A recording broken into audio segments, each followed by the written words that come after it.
If hell did not exist, how would you live your life? One of the scariest things I had ever seen in church up until that point. Part from me, I know you not. I gave my life to Christ, not because I wanted to live right, not because I wanted to treat people right, but because I was scared. The behaviors matured, the motives never did. If the threat disappeared tomorrow, what would actually change about how you live? Fear will make you productive, polite, and predictable. The one thing fear won't do is make you whole. Fear is a snare. Love sets you free.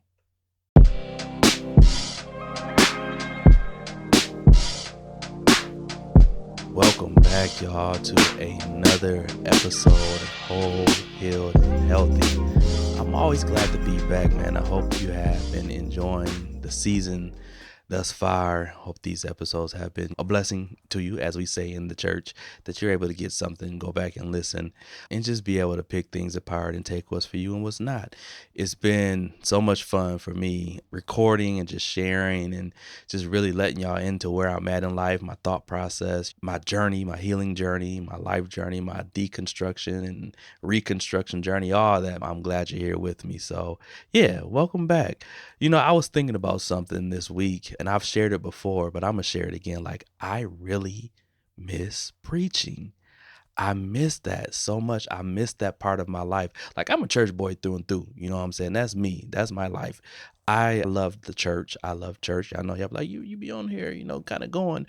But I do that because I want to see the best, and I want a healthy church. I desire that the church is healthy, that it becomes healthy and a safe space for all people. So yeah, I am a critic of the church because I come out of the church and I've seen the good, the bad, and the ugly. So why not? Why not to just shine a light on some things that I think that we all could benefit from these changes. Okay. So yeah, anyway, but I miss preaching. I miss that part of my life a lot. Like, it's crazy. I'm supposed to be somebody's pastor right now. And maybe we'll talk about that in another episode. Like legit, like I was gonna be pastoring. Randy and I were going to be pastors. Yeah, well, I'll talk about that in another episode because like I still got notes. I have my first year of sermons all planned out. I got it all. I like we were going to do some things. Like, I had a name change. We'll talk about that in another episode. Y'all don't want to hear about that, but I do miss that part of my life, and eventually I do hope that I'm able to step back into that in a much more healthy and balanced way. And that's why I do this, because I want to be whole, healed, and healthy. So, I got a question I want to ask y'all, and I hope that you can be honest with me. So, if hell did not exist, how would you live your life? Now, before you go crazy, like, just sit down for a second and walk with me. Don't rush past that. Don't over spiritualize it. Don't try to spiritualize it. And definitely, don't reach for just a generic answer that we've all learned in Sunday school. Really ask yourself, if there was no hell, no threat, no eternal consequence waiting for you on the other side of your choices, how would you actually live? That's the question I want to ask you. So here's what that question does. All right, y'all. It removes the reason most of us were given for being good: the fear of punishment, the fear of hell, the fear of what would happen if we got it wrong. I think about those old cartoons, and there's one that I think about right now. The one with the donkey and the carrot is hanging from a stick in front of the donkey's face, and the donkey just keeps on walking, trying to reach the carrot, but never actually gets it.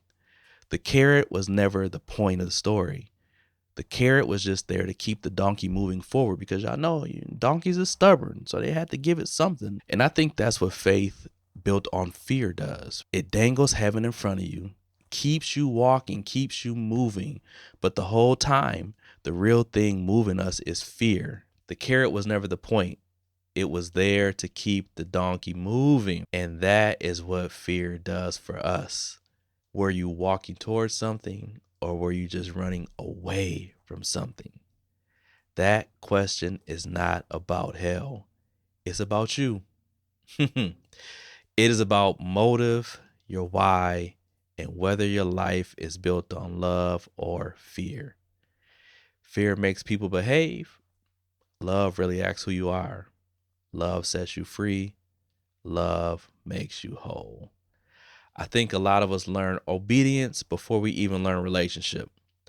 And we definitely learn what God would do to us if we got it wrong before we learn who God is when we get it right. Now we're grown. Here we are. Some of us still performing. I'm going to raise my hand. Some of us still checking off boxes. I'm definitely going to raise my hand. And some of us still trying to stay on the right side of a line. We learn how to fear before we learn how to love. So today we are challenging the why, not the what, not our actions, but the reasoning behind them. I think our actions look fine. Probably a life that anybody will be proud of. But your reasoning is where everything else lives. Many of us have been grading ourselves on actions our entire lives. The reasoning behind them rarely is examined. We never really take a look at that, right? So, as y'all know what I like to say, let's create some healthy tension. It's story time with Mel. I remember sitting in church, especially during an altar call, and hearing, if you walk out that door and you get struck by lightning, where you gonna spend eternity at? I used to hear that often, a lot of times. And that was the call for people to get saved. To me, it always felt dark and dreadful. Like it did not speak to your heart, and it always seemed to speak to fear. There was always so much talk about end times and how Jesus was soon to return. Like every time a major event happened, anytime a tsunami, an earthquake, Y2K, anything, even now, it's always a sign of the end of times. And people, you better get your life right with Christ. You better get your life right with God, or you're gonna burn in hell. That's all we have. That's all we have to give people. And it's always scary. It's always based in fear. So I grew up Baptist, non-denominational, and probably Kojic, all in one. That's how we grew up. Once we left the Baptist church and started going to a more spirit-led church, I got introduced into the gifts of the Spirit. And I'm going to tell you now, that was probably one of the best things that ever happened in my life. Seriously, like it was amazing. With that, though, came the stuff that I'm going to call spooky, the spooky stuff. So every so often, somebody would have a word and they like, I seen the death angel over this house, or I had a dream about, Jesus is soon to return, or I saw funerals, I saw this, I saw that. And it was stuff that was like legit, like scary, like really, really scary. So to me, it was like I was on an episode of Scared Straight, except it was the church edition, right? So y'all remember like those Left Behind books and those Left Behind movies? Those started to become popular in the late 90s, early 2000s.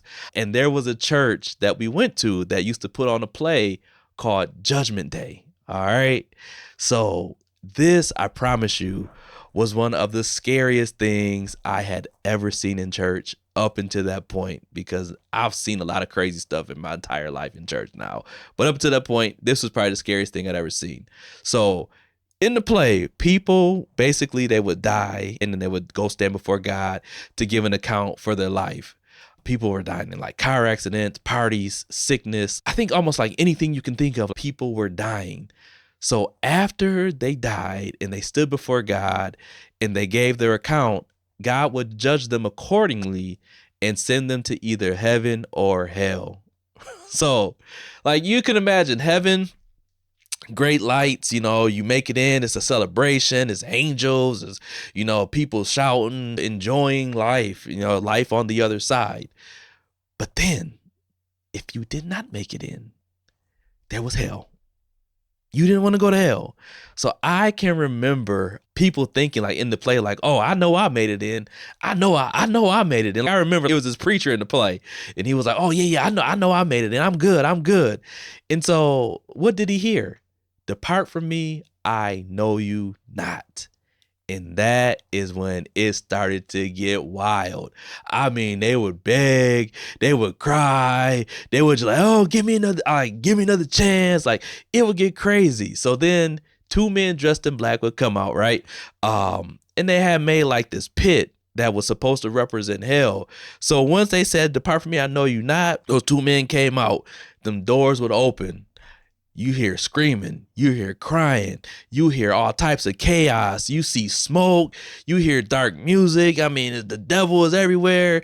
And they would literally take you or take the person in the play and throw them into the pit of hell. When I say the scariest thing I had seen in church, that was beyond scary. So I had to be like a preteen. So my mind is already conditioned to the thought of heaven and hell. Then I see it played out in front of me. Ah, man, you already know. The next day, I'm at the altar call giving my life to God. Hey, Lord, save me. Save me right now. Like, I want to get saved right now because I did not want to die and go to hell. I did not want to go to hell. So I gave my life to Christ. Not because I wanted to live right, not because I wanted to treat people right, but because I was scared. It was all fear-based, right? I was just afraid that if I walked out those doors that I was going to get struck by lightning. I was going to get hit by a city bus. I was going to get attacked by a shark. Some weird odd thing that was going to cause me to die and go to hell. Does it sound dramatic? Yes. Was it real? Yes. Fear-based obedience does not last. It comes from the outside. It comes from things around you, not from your heart. Listen, when I got saved the first, second, third, fourth, fifth, sixth, seventh time, I was not walking with God. I was running from hell. Those are two different walks, two different runs, two different things. They look the same from the outside. I know my mama probably was crying like her baby then is finally accepting this call. He gonna do what he gotta do. So from the outside, it looks like, hey, he legit. But only one of them is real. So we gotta back up a second though. We gotta back up. I know I just put a lot on y'all. So let's back up a second. Most of us did not choose this. We were born in it.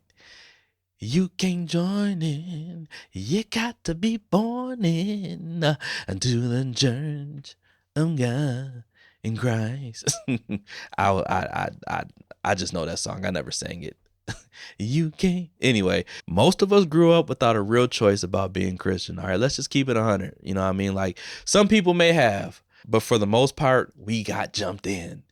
You getting jumped in. It's a gang. Gang. We getting jumped in. Our parents were, their parents were, their parents probably were, people before that probably were. Our lives were centered around the church. Heaven and hell weren't just concepts. They were at the center of most of the choices that we made. This, my friends, is what we like to call indoctrination. Sounds heavy, but it's not, all right? I think most people probably already know what that means, but if you don't, I'm going to tell you. It simply means we were taught something before we could question it, before we had the tools to decide for ourselves. The choice was made for us. I'm not out trying to figure out what religion is for me or what belief system I have. I'm going by what I was taught. Now, don't get me wrong. I'm not mad at the foundation that I have because a lot of good came from it. It was a great and amazing foundation. It really helped to shape me to who I am today. But two things can be true, right? We always say that. And the other truth to that is fear was right there with it. And the fear of hell was real. When fear is the foundation, what does it do? It will produce compliance. I don't think that the intent was bad. I don't think that was the intent, but it shaped us in ways we did not choose and we could not see. It feels pure, right? It feels pure because we were taught that it was pure. You know, we believe we are loving. We believe we're forgiving. We believe we're serving from a right place. And I think a lot of us are. But I also think a lot of us are doing those things because there were consequences tied to them if we did not. All right. Like we just got to keep it real. Like, so again, I'm not mad at the way that I was raised and I'm not mad at any of that. But I think I really have to examine, and not just me, I think we all really have to examine a lot of the why behind the reason why we do things and to really get a healthy perspective. Okay. So that's the goal, to really get a healthy perspective and to say, hey, am I doing this because I'm afraid, or am I doing it because it's something that I know is in my heart to be right? Here is the pattern. When fear is the foundation, our choices are shaped by it. You can spend 30 years in the church, serving, giving, showing up, doing everything right, and still be operating in the same fear you had as a kid. The behaviors matured, the motives never did. The tricky part is you can't always tell from the outside. Two people can be doing the exact same thing. One is doing it from love and one is doing it from fear. They look identical. They are not the same. One is building a life. The other is just trying to keep one. So let's get honest. We got to get honest with ourselves. This is when we start doing the work. Got a couple questions as always. Do you love people genuinely? Or are you just afraid you'll be judged for not loving them? Do you treat people right because it's the right thing to do? Or are you afraid that you are going to miss heaven? Do you forgive people because you've actually released it? Or is it because you're afraid holding on to it will cost you your own forgiveness? Do you avoid certain things because you genuinely don't want them anymore, or because you're afraid of the consequences? We can list a million things. You can avoid drinking, you can avoid sex, you can avoid people, you can avoid whatever, whatever your thing is or whatever your thing was. And listen, I don't want you to give me an easy answer just by saying, "Oh, I don't do it because it's sin," and then you just move on. No, that's the answer you were taught. I'm asking the harder question. Are you past it, or are you just scared of it? If the threat disappeared tomorrow, what would actually change about how you live? That last one is the big one. If a lot would change, fear has been doing more work in your life than love has. But if nothing would change, you've got something real. Either way, you need to know. This is not an exercise in shame. And we talk about that all the time. We're not here to shame people. This is an exercise in honesty. You can't rebuild on a foundation that you have not examined. If you want to be better, we got to do better. Fear doesn't just show up in faith. Fear shows up everywhere. Hear me out. Fear is why some people stay in relationships they've already left emotionally. They're scared of what being alone might say about them. Fear is why some people overwork. They're scared of what stopping will expose. Fear is why some people can't say no. They're scared of what people will think. Fear is why some people can't say yes. They're scared of what happens if they actually try. Fear is really an effective teacher. Fear will get you moving. Fear will keep you in line. Fear will make you productive, polite, and predictable. The one thing fear won't do is make you whole. That's the limit of it.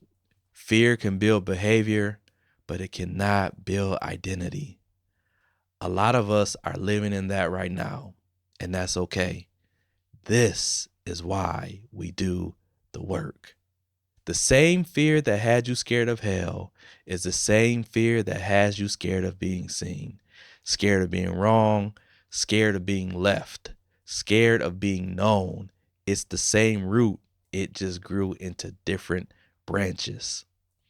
What has fear done? Fear taught us how to behave, but love teaches us who we are. It'll teach you who you are. And that is the shift. Jesus said to love your neighbor as yourself. We quote that. I hear that quoted all the time. But is it being practiced?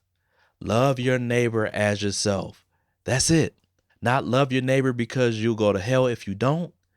Not love your neighbor because it's the rule. Simply love your neighbor as yourself. That changes the question we ask. We stop asking, is this sin? We start asking, is this harm? Is this harmful to me? Is this harmful to someone else? If the answer is yes, we don't need a rule book to tell us what to do. Listen, I'm not here to debate what's sin and what's not. This ain't that. I'm here to pose the questions to your why. My view of God changed when I started to question my why. I no longer see God sitting in the sky keeping a tally of all the good and all the bad things that I've done. I'm really learning to see God as the type of father that I want to be to my child. A father not trying to scare his child into loving him, but more so a father that wants to build relationship, a father that my child will want to know. I want her to know me, right? And that's how I'm starting to view God. So today, we're simply checking our motives, not to shame us, but really to free us. Ask the questions and keep asking them. Why do I do this? Is it love or is it fear? Is it relationship or is it survival? Is it who I am or is it what I'm trying to avoid?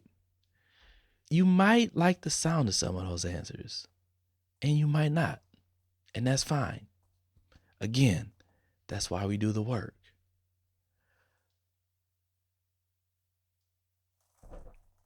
Let love carry. Again, that's why we do the work. Let love carry what fear has been carrying. Let the foundation change, even if the behavior stays the same. Fear is a snare. Love sets you free. The choice is yours. Be whole, be healed, and be healthy. Peace.